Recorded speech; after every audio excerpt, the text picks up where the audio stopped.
Hi friends, welcome to the CS Nuts. Today we are going to learn how to solve numerical integration using trapezoidal rule.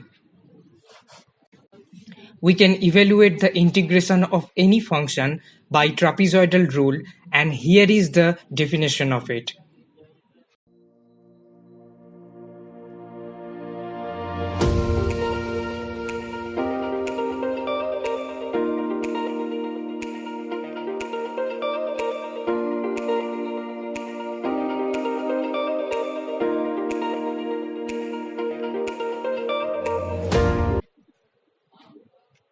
The composite trapezoidal rule is I equals to h by 2 into y0 plus yn plus 2 into y1 plus y2 plus yn minus 1. This means I equals to h by 2 into sum of the first and last ordinates plus 2 into sum of the all other ordinates.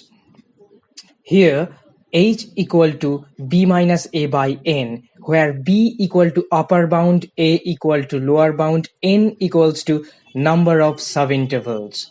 y0 equal to fx0, y1 equals to fx1, y2 is equal to fx2, and so on.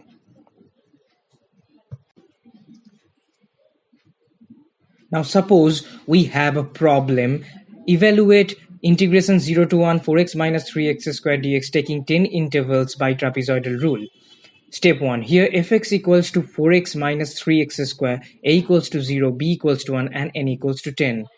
Now in step 2 we are calculating h, and step 3 we have to tabulate xi and yi taking 10 intervals. Now observe the table carefully.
Thank you for watching this video. Please like, comment and subscribe, and if you have any questions, let us know in the comment section.